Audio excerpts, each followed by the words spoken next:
Hi everybody, I'm Walwood from Blue Diamond Rangers here. We thought we'd take advantage of some of the sunshine today. Put this little pony on some grass. And what I'm going to talk about today is you guys insight on how you should sit in the saddle. So we've done all our tack checks. Make sure that everything is all where it should be and tightened up. But you want a space from the back side of your pockets to the cantle. So, and you want to be able to sit forward. So you're sitting into the pommel, into the rise of the saddle. Okay, so your thighs come up onto the inside of the rise and down the side of the saddle. Now I'm not pinching with my knees or anything. My legs are just basically hanging here, and my legs are resting in the stirrup. And the stirrups are short enough so I've got a slight bend in my leg, which will put the heel of my boot in line with my hip, which when I have my back upright, not stiff or anything, but still relaxed, but I'm sitting up like you would be at the dinner table, that my shoulder is in line with the hip and the hip is in line with the back of my boot. Okay? The spurs go behind the vertical line. So one of the things that people seem to miss when riding is you do not break at the knee here and do this when you move your legs around. Okay? The idea is that the leg movement position comes from the hip. So it's hip to heel. So when you go to move your leg, you open up your hips and bring the leg back. So this is really limiting. Therefore, you don't get a lot of movement, which makes the sensitivity of the aid very critical. Okay, now on young horses, when you're working with them, you have to kind of do that "can you hear me now" thing. So you have to do a lot of movement. Now in this case, do I bring my legs back like that? Yes, or forward, or whatever it is that you have to do in order to get better placement. So you're over communicating, saying, oh, I want this.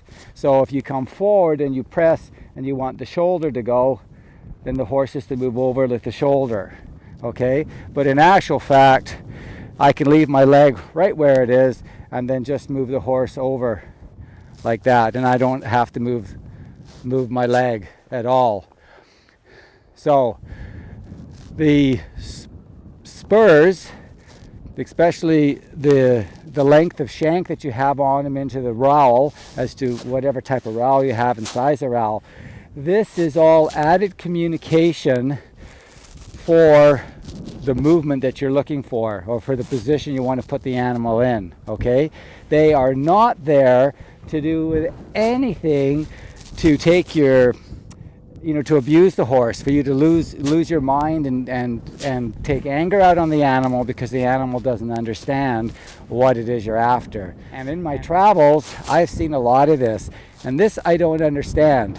Okay, if you want to teach a horse how to lower its head, then all I do is I just place my rowels on, okay, and then I will just kind of tap her. So, and then she will just do that. Now there's more to it than what I just said to you, okay, way more. But the point is I'm not abusing the horse with my aids. So anyway, so your basic position is this, all right? Now, just to point out, when her head is down, and I know she's eating, which I'm not a fan of by any means, her back is up naturally. So the whole idea of riding a horse with its head down is to get it to naturally lift its back. And why you want that is that you want the top line, you want the horse working over the top line. Okay, it's like a bridge connecting the shoulders to the hindquarters. And a lot of horses run hollow backed, okay, because their head's always up, which you can say, yeah, okay, fine, and that's natural. But when you're doing performance or just exercises in general and you want to build muscles, okay, you need to have them lift their back. So I always look for a natural lift in the beginning and try to show them what I'm after, okay? And then as that comes along, I get into actually asking them to lift their back by applying the spurs and the spur pressure to the lower half of their rib cage, all right, and get them to lift. So I will turn my toes out a little bit. So I'm going to over communicate here a little bit and put them on, and then I just press down in the stirrups a little bit, and then just lift my heel, and I'll kind of roll the spur on them a little bit, or just set it in there and lift, you know. So I'm not you know, grinding away on the horse in any particular fashion, but I am saying, hey, I want you to lift your back. So the back gets lifted from the bottom, from the belly. It doesn't get lifted, you know, from the top. You have to work from the bottom, from the ground, up. Has my hand, the reins, got anything to do with it? No. I know she's eating, so it's, you know, but if I had her over in the arena in the sand, when I applied this, it would still be from the bottom up. Now, on starting new colts, it'll be some other added aids, you know, in there as well, or requests as to how I do stuff, okay? But anyway, the point of this video is that you want to sit in alignment and not be swinging your legs around all over the place or sitting over on the sides like this, or, you know, you want to be straight up, nice and vertical, and not leaning.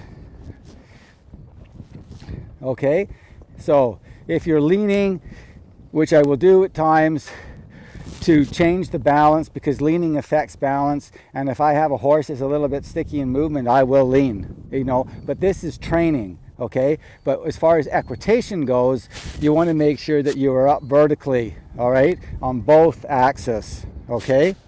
All right, so I'm going to just walk her now. So I'll just cluck to get her to walk, and just give her a little tap here. It's not a kick.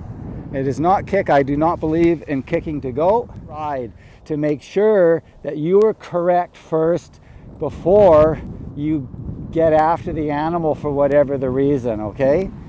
Make sure that you're good. Ooh, good. So then I can move her sideways here as well.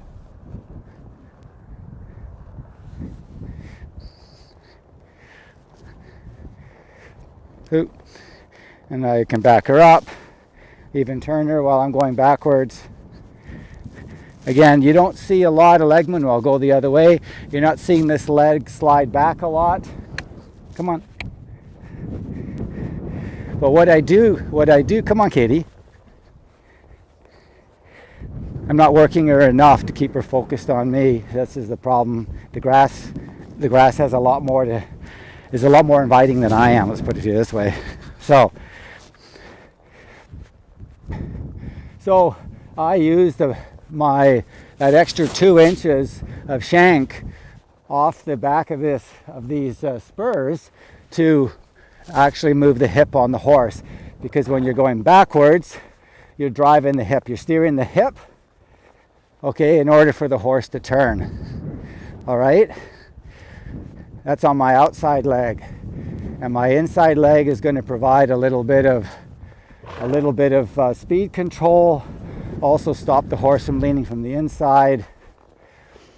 All right, and I can control rhythm a little bit, which I will also do with the outside leg as well.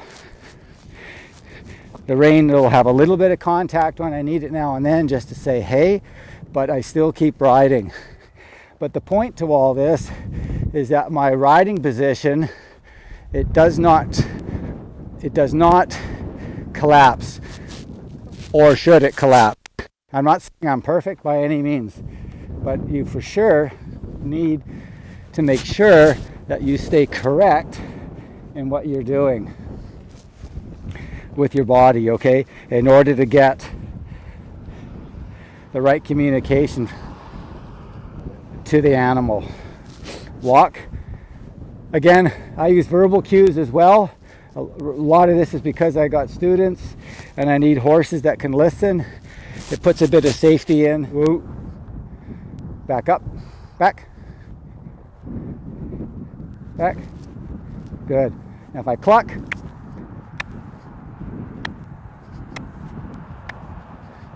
good. Walk on. Walk.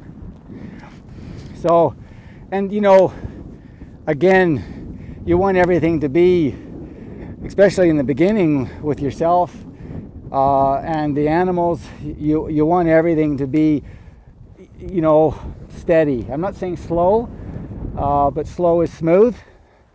And then when you're smooth, you can get faster, okay? But with that comes also higher education and a lot more finesse in what you're doing. So anyway, I just wanted to touch that because I'll smooch, chose to jog well.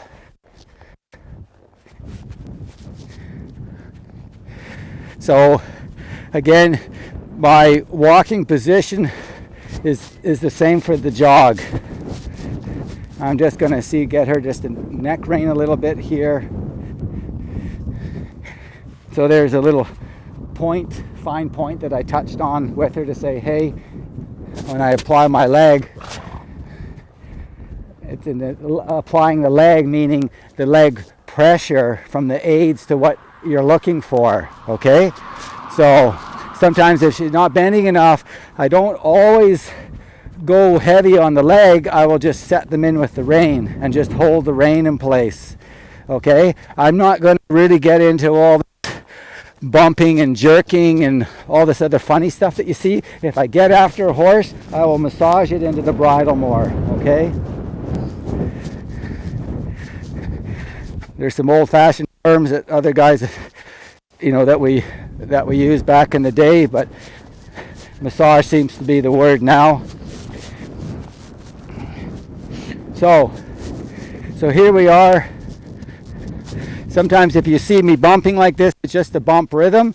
I'm kicking her, I'm just bumping her. I'm not laying any spur on her. Maybe it's at the maximum the side of the spur, but I'm trying to sort of like slap her you know, with the side of my foot, but it's very, very, very light. When the ground isn't perfect is when you start to find the imbalances in movement, okay? So it's really important here to let them find their balance while they're going on the ground. All right, so when I go to ask her to lope, I'm going to keep my same positions. I'll lope.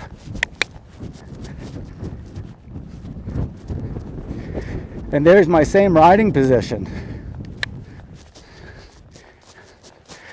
So I haven't got, you know, crazy with anything. In the different disciplines, don't lose your equitation. You have to have foundation in your ride. If you have the foundation, then you can play with whatever it is you need to play with in order to communicate whatever, you know, you're after, okay? But generally speaking,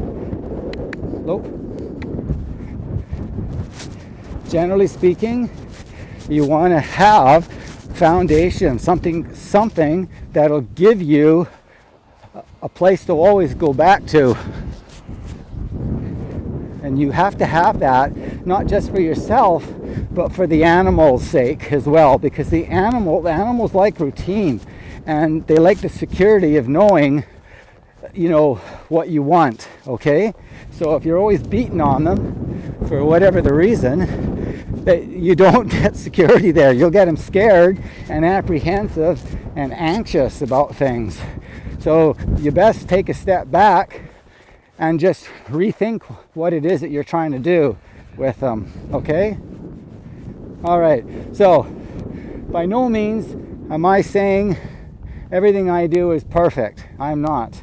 I'll be the first guy to say, hey, after all these years of riding, do I still think about my riding? Yes, I do, all the time.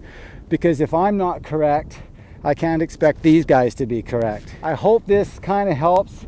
If you guys want some more, give me some thoughts on what it is that you've got going on, or what it is you want to see from me, or have me something explain and show you in a different way as well, because I can easily do that, because I'm always doing it. So I don't have a problem with that.